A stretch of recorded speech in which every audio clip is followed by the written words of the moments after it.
శుక్లాంబరధరం విష్ణుం శశివర్ణం చతుర్భుజం ప్రసన్నవదనం ధ్యాయే సర్వవిఘ్నోపశాంతయే. గణనాథ, కోటి కోటి ప్రణామములతో మమ్మల్ని దివ్య ఆశీస్సులతో మొదటి 30 శ్లోకాలు వాటి యొక్క తాత్పర్యం తెలుసుకోవడం జరిగింది. ఈనాటి ఈ వీడియోలో 18వ అధ్యాయం మోక్ష సన్యాస యోగము, అందులో కృష్ణుడు ఏవైతే బుద్ధి, ధృతి, సుఖం గురించి అర్జునుడికి వివరించిన ఈ 31వ శ్లోకం నుంచి 40 వరకు వాటి యొక్క తాత్పర్యం తెలుగులోనే చదువుకోవడానికి మమ్మల్ని ఆశీర్వదించినందుకు శుక్లాంబరధరం విష్ణుం శశివర్ణం చతుర్భుజం ప్రసన్నవదనం ధ్యాయే సర్వవిఘ్నోపశాంతయే. ఈనాటి ఈ వీడియోలో 31 నుంచి 41 శ్లోకం 18వ అధ్యాయం మోక్ష సన్యాస యోగంలో ముందుగా మనం తెలుసుకోబోతున్న ఈ 18వ అధ్యాయంలో 31వ శ్లోకం ఈ విధంగా ఉంది. యయా ధర్మమాధర్మం చ కార్యం చ కార్యేమేవ చ అయతావత్ ప్రాతిజానాతి బుద్ధి సా పార్థరాజసీ. ఈ 31వ శ్లోకం యొక్క తాత్పర్యం ఏంటంటే, ఓ పార్థ, ధర్మ అధర్మములకు నడుమ గల భేదములు కానీ, చేయదగిన కార్యములు కానీ మరియు చేయకూడని కార్యములు కానీ నడుమ గల భేదములను గుర్తింపలేనట్టి బుద్ధి రజోగుణమును యొక్క ప్రధానమైనదిగా మనం ఈ 31వ శ్లోకం యొక్క తాత్పర్యంగా మనం తెలుసుకోవచ్చును. Thank you for that giving an opportunity with the blessings of the Lord Ganesha from the first 17 chapters without any troubles and the hardships. Now we are progressing 18th chapter, first 30 slokas we completed so far. In this video, let us go with the sloka from 31 to 40 and its meaning both in Telugu and English, and with that reference and 31 sloka which implies like this, that intellect which has a distorted understanding of the righteous, which means dharma, and unrighteous, which means that adharma, of which ought to be done and what ought not to be done, O Partha, is also synonym of the Arjuna, is in the mode of the passion, a rajasa guna. This was the meaning. We can take it from the 31 sloka of the chapter 18 Moksha Sannyasa Yogam from the Bhagavad Gita. తదుపరి మనం 32వ శ్లోకం యొక్క తాత్పర్యం ఈ విధంగా తెలుసుకుందాం. ముందుగా శ్లోకం. అధర్మం ధర్మమితీయ మన్యతే తమాసావృతాం సర్వార్ద్వి నిర్వినాపరీతాంశ్చ బుద్ధిః స పార్థ తామసీ. ఈ 32వ శ్లోకం యొక్క తాత్పర్యం ఏంటంటే, ఓ పార్థ, అజ్ఞానము మరియు మోహము కారణము చేత అధర్మమును ధర్మమును గాని ధర్మమును అధర్మము గాని భావింపు ఎల్లప్పుడూ పెడద్రోవన పోవునట్టి బుద్ధి తమోగుణముతో కూడినట్టిదిగాను మనం ఈ శ్లోకం యొక్క తాత్పర్యంగా మనం చదువుకోవచ్చును. 32nd sloka from the chapter 18 Moksha Sannyasa Yogam of the Bhagavad Gita says like this: intellect which enveloped in darkness considers unrighteousness to be righteousness and sees all things in a perverted way, O Partha, is in the mode of ignorance, which we also call it as తమోగుణ, తమస్. తదుపరి మనం 33వ శ్లోకం వాటి యొక్క తాత్పర్యం ఈ విధంగా మనం తెలుసుకుందాం. ముందుగా శ్లోకం 33వ శ్లోకం ఏం చెప్తుందంటే, ధృత్యా యయా ధారయతే మనః ప్రాణేంద్రియాయ క్రియాయ యోగేనావ్యభిచార్యన్యధృతిః స పార్థ సాత్వికీ. ఈ 33వ శ్లోకం యొక్క తాత్పర్యం ఏంటంటే, ఓ ప్రతకుమార, అవిచ్ఛిన్నమైనది యోగాభ్యాసము చేత స్థిరముగా కొనసాగుతుంది. అట్టి ఇంద్రియములు మనస్సు ప్రాణము కార్యకలాపములచే నియమించబడినది అయినా నిశ్చయము సత్వగుణముచే కూడి ఉండును అని మనం 33వ శ్లోకం యొక్క తాత్పర్యంగా మనం అర్థం చేసుకోవచ్చును. Let us focus on that, the 33 sloka, what it implies that. 33 sloka, which implies like this: the unwavering fortitude by which one controls the activities of the mind, the life breath, prana, and senses through practice of yoga, O Partha, is in the mode of goodness, sattva.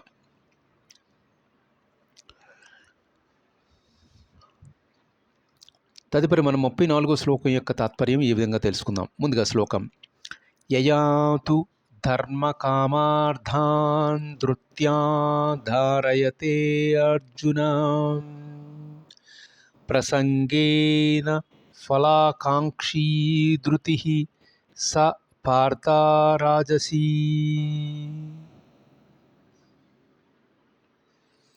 ఈ 34వ శ్లోకం యొక్క తాత్పర్యం ఏంటంటే, ఓ పార్థ, ఏ నిశ్చయము ద్వారా వ్యక్తి ధర్మార్థ కామ ఫలముల పట్ల ఆసక్తిని దృఢముగా కలిగి ఉండునో అది రజోగుణమైనదిగా మనం 34వ శ్లోక తాత్పర్యంగా మనం చదువుకోవచ్చును. 34th Shloka which conveys like this: but the fortitude by which one holds the past to duty, pleasure and wealth, which means that dharma, kama, artha, out of attachment and desire for rewards, O Arjuna, is in the mode of the passion, rajas. This was the meaning which we can understand from the sloka 34 of the chapter 18. తదుపరి మనం 35వ శ్లోకం, ముందుగా శ్లోకం ముందు చదువుకుందాం, దాని తర్వాత తాత్పర్యం. ముందుగా శ్లోకం: యయా స్వప్నం భయం శోకం విషాదం మదమేవ చ న విముంచతి దుర్మేధ ధృతి స పార్థ తామసీ. ఈ 35వ శ్లోకం యొక్క తాత్పర్యం ఏంటంటే, ఓ పార్థ, ఇక స్వప్నము, భయము, శోకము, విషాదము, మదము అను వాటిని అధిగమించలేనట్టి మందబుద్ధితో కూడిన నిశ్చయము తమోగుణమునకు సంబంధించినదిగా మనం 35వ శ్లోకం యొక్క తాత్పర్యంగా తెలుసుకోవచ్చును. 35th Shloka which conveys like this: the fortitude by which a foolish person does not abandon sleep, fear, grief, despair and pride, O Partha, is in the mode of the ignorance, tamas.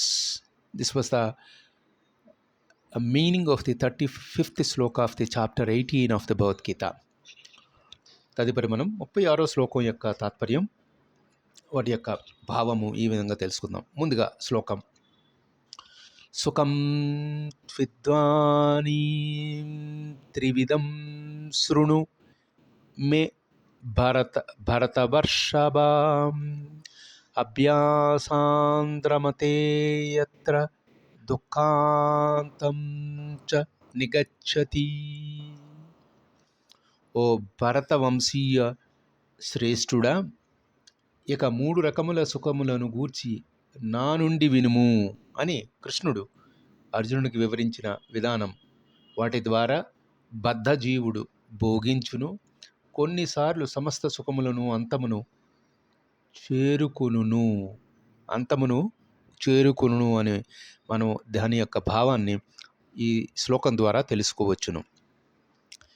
36th Shloka which implies that, now hear from me, O best of Bharatas, of the 3 kinds of happiness in which one rejoices through practice and by which one reaches the end of all sorrow. This was the message conveyed to Arjuna by Lord Krishna. This was the meaning of the sloka 36 of chapter 18 of Bhagavad Gita. తదుపరి మనం 37 శ్లోకం వాటి యొక్క తాత్పర్యం. ముందుగా శ్లోకం యత్తదగ్రే విషమివా పరిణామే మృతాతోపమం తత్సుఖం సాత్వికం ప్రోక్తమాత్మా బుద్ధి ప్రసాదజం. ఏది ఆరంభమో విషప్రాయముగా ఉండి అంత్యమున ఏది ఆరంభములో విషప్రాయముగా ఉండి అంత్యమున అమృత సమానమగునో, ఏది ఆత్మానుభూతిని మానవుని మేల్కొల్పునో అట్టి సుఖము సత్వగుణ ప్రధానముగా చెప్పబడుచుండిని అని 37వ శ్లోక యొక్క తాత్పర్యంగా మనం చదువుకోవచ్చును.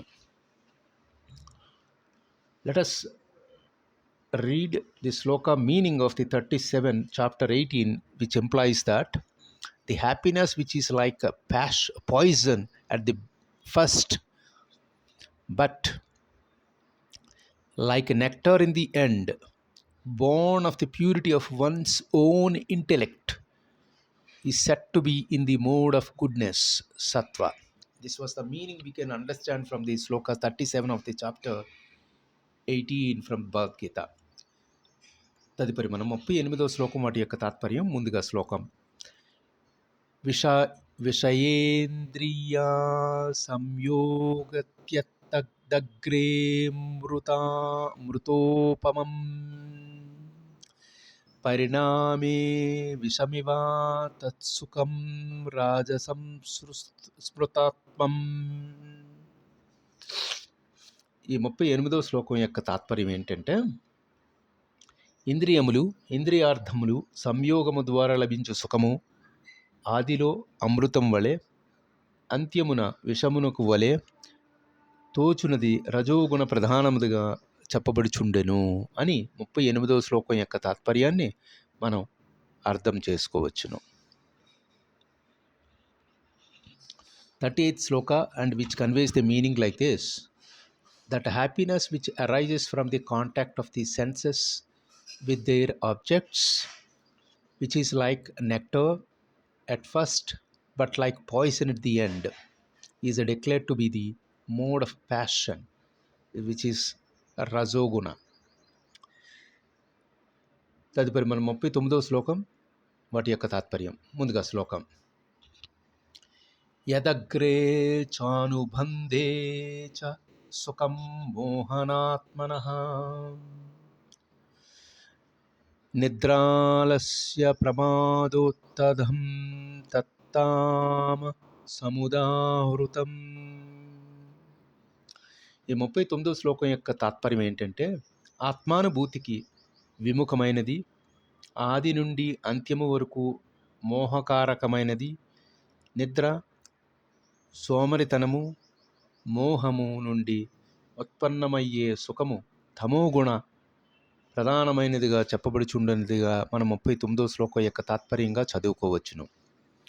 39th sloka, which conveys like this: that happiness which both at the beginning and in the end deludes the self and which arises from sleep, laziness and negligence is called the mode of ignorance, tamas, which we can understand the meaning of the 39th sloka of the chapter 18, moksha sannyasa yogam. ఈనాటి ఈ వీడియోలో మనం చివరగా చదువుకోబోతున్న ఈ 40వ శ్లోకం వాటి యొక్క తాత్పర్యం. ముందుగా శ్లోకం న తదస్తి పృథివ్యాం వా దివి దేవేషు వా పునః సత్వం ప్రకృతి జైర్ముఖం యదేభిః స్యాత్రి బిర్గుణైః. ఈ 40వ శ్లోకం యొక్క తాత్పర్యం ఏంటంటే, భౌతిక ప్రకృతి త్రిగుణముల నుండి విడివడినట్టి జీవుడు భూలోకమున గాని ఊర్ధ్వలోకమున గాని దేవతలలో గాని ఎక్కడనూ లేడు. వీటి యొక్క అర్థాన్ని మనం ఈ విధంగా 40వ శ్లోకం ఈ విధంగా మనం చదువుకోవచ్చును. The last sloka for this video, sloka 40 of the chapter 18, which implies like this: there is no being on earth or even among the gods in the heaven who is free from these three qualities, three gunas, from a born of nature. This was the meaning which we can understand from the chapter 18 and sloka 40. ఇంతటితో మనం ఈ వీడియోని దిగ్విజయంగా 31 నుంచి 40 శ్లోకాలు చదువుకోవడం, వాటి యొక్క తాత్పర్యం తెలుగు ఇంగ్లీష్లో జరిగింది. గణనాథుడికి నమస్సుమాంజలి తెలియజేస్తూ సర్వే జనా సుఖినో భవంతు, సర్వసమస్త సమ్మంగళామి తంతో, అసతో మా సద్గమయ, తమసో మా జ్యోతిర్గమయ, మృత్యోర్మామృతంగమయ. ఓం శాంతి శాంతి శాంతి. స్వస్తి.